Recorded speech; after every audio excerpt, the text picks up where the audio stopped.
नमस्कार साथियों, आपका बहुत बहुत स्वागत। साथियों, जैसा कि हम जानते हैं, पेड़ पौधों से हमें औषधियाँ प्राप्त होती हैं। पेड़ पौधों के जड़, तना, पत्ती, फल, फूल आदि सभी भागों से हमें औषधियाँ प्राप्त होती हैं, या ये पौधे के ये सभी भाग औषधि उपयोग में लाए जाते हैं। इसके अलावा पेड़ पौधों से हमें भोजन भी प्राप्त होता है। वो चाहे हम जड़ को खाते हैं, पत्ती को खाते हैं, तने बीज को खाते हैं, तो ये पौधों के सभी भाग भोजन के रूप में भी उपयोग में लाए जाते हैं। पेड़ पौधे अपना भोजन जो बनाते हैं उस क्रिया को प्रकाश संश्लेषण क्रिया कहते हैं। प्रकाश संश्लेषण की क्रिया में पेड़ पौधे सूर्य के प्रकाश की उपस्थिति में अपने हरे भागों में, जिनमें क्लोरोफिल होता है, जैसे पत्तियों में, जड़ों से अवशोषित पानी और वायुमंडल से प्राप्त ऑक्सीजन की, वायुमंडल से प्राप्त जो कार्बन डाइऑक्साइड है उसकी मदद से भोजन बनाते हैं। तो ये भोजन बनाने की जो प्रक्रिया होती है, इसमें प्राणवायु ऑक्सीजन मुक्त होती है, और ये प्राणवायु ऑक्सीजन सभी जीवधारियों के लिए एक आवश्यक कारक है, माने के लिए श्वसन क्रिया के लिए एक आवश्यक घटक है। तो ये पेड़ पौधे भोजन के साथ साथ शुद्ध वायु भी हमें देते हैं। और इसके अलावा पेड़ पौधों से हमें जैसे इमारती लकड़ी भी प्राप्त होती है, वस्त्र बनाने के लिए रेशे भी प्राप्त होते हैं, और आपके जैसे ईंधन है, ईंधन के लिए लकड़ी भी प्राप्त होती है। तो साथियों, ये तो सामान्य जो आवश्यकता की हमारी वस्तुएं हैं, ये पेड़ पौधों से प्राप्त होती हैं। लेकिन इसके अलावा भी पेड़ पौधे हमारे लिए बहुत ही उपयोगी हैं। इस संबंध में एक छोटी सी कहानी आपको मैं आज सुनाऊंगा। पेड़ पौधों और मनुष्य के रिश्तों के को बताने वाली ये कहानी है। साथियों, बहुत प्राचीन समय की बात है। उलंगरा नाम के गांव में भागचंद सिंह फरसवाण नाम के एक व्यक्ति रहते थे। श्री फरसवाण जी उस समय के अनुसार खेती बाड़ी और पशुपालन से अपना जीवन यापन करते थे। वे अपने परिवार के साथ अपने गांव उलंगरा में रहते थे। तो साथियों, वो नित्य प्रति अपने पशुओं को लेकर के जंगल में चराने के लिए जाया करते थे। तो ये उनका प्रतिदिन का कार्य था।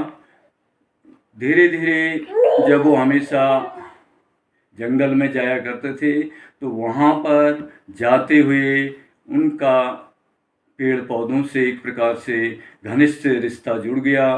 पेड़ पौधों से उनकी मित्रता हो गई, और उन पेड़ पौधों से धीरे धीरे बाद में वो अपने सारी समस्याओं को भी कहते थे, और जो भी उनकी पारिवारिक परेशानियाँ होती थी, तो वो एक मित्रवत अपने पेड़ पौधों से अपने उन बातों को शेयर किया करते थे। लेकिन गांव के लोग उन्हें एक प्रकार से पागल ही समझा करते थे, क्योंकि वो जो है वीराने में पेड़ पौधों से बातें किया करते थे। तो गांव के लोग ये सोचा करते थे कि ये व्यक्ति पागल हो चुका है। लेकिन साथियों, उनका जब ये नित्य प्रति का एक प्रकार से कार्यक्रम था, अपने पशुओं को चराने के लिए जंगल में जाना और पेड़ पौधों से अपनी व्यथा बताना, बातें करना, ये उनका प्रतिदिन का एक प्रकार से कार्यक्रम था। कालांतर में एक बार उनको कुछ आर्थिक परेशानियां उत्पन्न हुई। जब उनको ये आर्थिक परेशानी उत्पन्न हुई, तो उन्होंने अपने मित्रों, पेड़ पौधे जो उनके मित्र थे, उनसे अपनी इस आर्थिक परेशानी के बारे में बताया। और साथियों, पेड़ पौधे, हम जानते हैं कि हमारे जो देश के ही वैज्ञानिक हैं जगदीश चंद्र बसु, उन्होंने भी सिद्ध किया था कि पेड़ पौधे भी जीवित होते हैं, उनमें भी प्राण होता है। तो भले ही वो हमें दिखाई न देता हो, उनका बातचीत या उनका वो अनुभव करते हैं कि क्या परेशानी है, किसी व्यक्ति की क्या परेशानी है, उसको अनुभव करते हैं। तो उन्होंने भी, पेड़ पौधों ने, उनके जो मित्र थे भागचंद सिंह फरसवाण, उनकी परेशानियों को महसूस किया।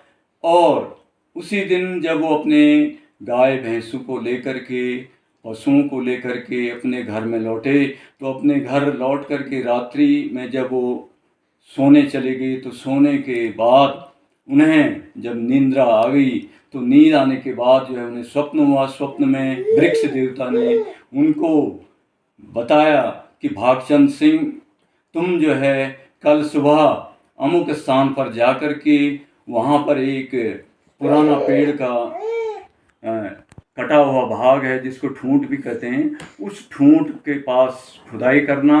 खुदाई के बाद तुम्हारी जो आर्थिक परेशानी है वो आर्थिक परेशानी दूर हो जाएगी।